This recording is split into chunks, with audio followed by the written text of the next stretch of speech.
ఏడిస్తే ఏమొస్తాయి? కన్నీళ్ళు వస్తాయి. కొంతమంది తెల్లవారులు కన్నీరు కారుస్తారు. చీరలు, దుప్పట్లు అన్నీ. నరకంలో ఏడిస్తే కన్నీళ్ళు కూడా ఒకవేళ వస్తే ఆ ఒక్క ఆ చుక్క ఆ బొట్టుతోటి తన నాలుకనైనా తడుపుకునేవాడేగా. ఆయన అడుగుతున్నాడు, అయ్యా వేలి కొనను ఉంచి నా నోట్లో నాకు అది చల్లారాలి. ఇంత నీరుంటే చాలు. పరలోకంలో కాదు కానీ నరకంలో నువ్వు ఎంత ఏడ్చినా ఒక్క చుక్క నీరు దొరకదు. ఒక్క చుక్క నీరు దొరకదు. ఏసీ చక్కగా కూర్చోబెట్టరు, నొప్పి తగ్గిస్తున్నారు. అక్కడ ఏ ఇండియేషన్లో ఉండో మన డాక్టర్ గారు నాకు చెప్పారు, ఆ డాక్టర్ గారు కూడా అక్కడ ఉన్నాడు. ఏదైనా బాధ కలిగితే, ఏదైనా ఇబ్బంది అయితే నీకు ఇక్కడ ఏదో ఒక వెసులుబాటు ఉంది, అక్కడ లేదు. నువ్వు బాగానప్పుడు దేవుని ఎరుగు, దెబ్బ తగిలినప్పుడు దేవుని ఎరుగు, ఇంట్లో శోధన వస్తున్నప్పుడు దేవుని ఎరుగు, ఏదో జరగబోతుందని దేవుని ఎరుగు. యాతనలు నీకు తప్పించబడతాయి. హల్లెలూయా. దేవునికి ఇష్టమైన జీవితాన్ని జీవించు. దేవుడు నిన్ను నీ కుటుంబాన్ని దీవించును గాక. ఆమేన్.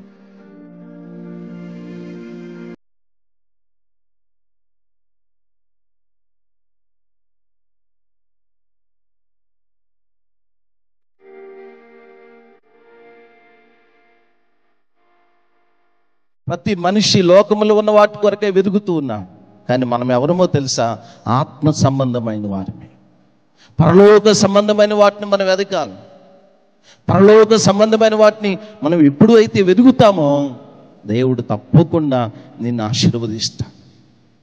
నీవు పెందలకనే తెల్లవారు ఉండగానే, చీకటి ఉండగానే, మరి చాలామంది దేవుని దగ్గర నుండి ఏదో కావాలని కోరుకుంటా ఉంటారు. ప్రభు నాకు అది చేయాలి, ఇచ్చేయాలనుకుంటా ఉంటారు. దేవుని దగ్గర నుండి ఏదైనా పొందుకోవాలంటే ప్రతి విశ్వాసైన సేవకుడైనా చీకటి ఉండగానే మనం పెందలకనే లేచి అనుభవంలోకి రావాలి. మనం దేవుని స్తోత్రంగా లెగవాలి. చూడని మగ్దలేని మరియ దేవుని ప్రత్యక్షతను చూడటానికి, దేవుని స్వరమును వినటానికి మొట్టమొదటిగా ఆమె పెందలకనే లేచిందట. లేచి సమానం. పరిశుద్ధత లేకపోతే దేవుని కార్యాలు చూడలేరు. చూడండి, మన ఇంటి ముందు పాలోడు వస్తాడు. రాత్రి కడిగిన గిన్నె అయినా సరే వెంటనే కడిగి తీసుకొస్తాం. కడక్కోకుండా ఏదో గిన్నెని పోయించుకుంటే ఏమైపోయింది? పాలు ఎరిగిపోతాయి కదా. దేనికి పనికిరా. నీ జీవితంలో కూడా అంతే. దేవుని కార్యం ఏదన్నా జరగాలి అంటే నువ్వు పరిశుద్ధపరచబడిన ఒక పాత్రగా నీవు ఉండాలి.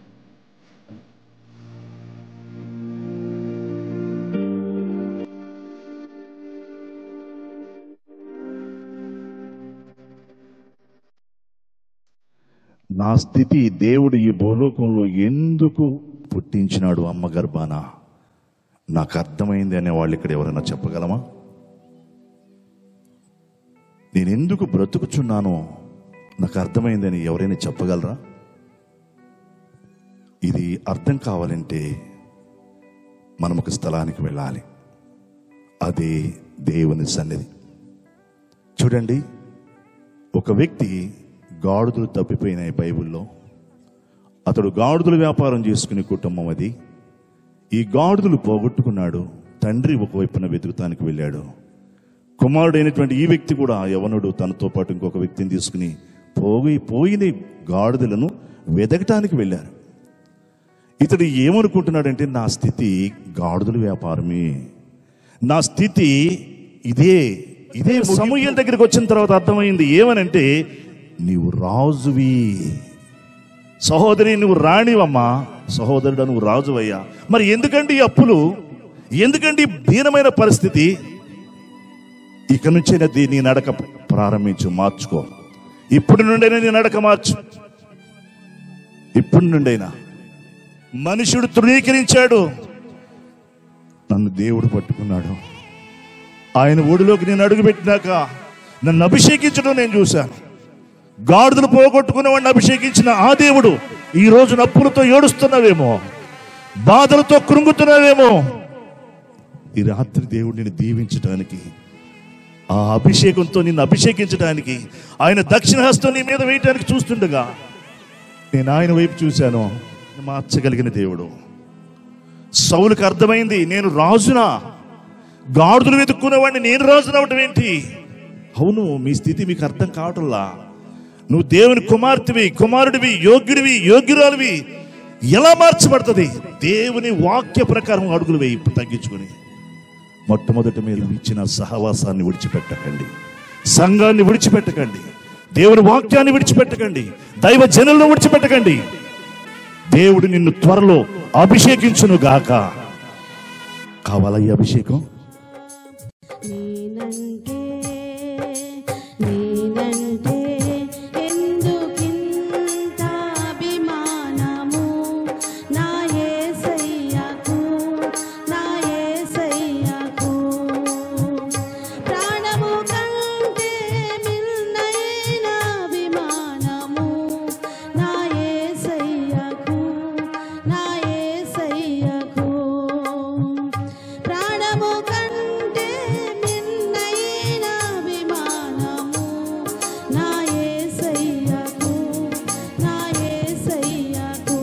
యేసయ్యా యేసయ్యా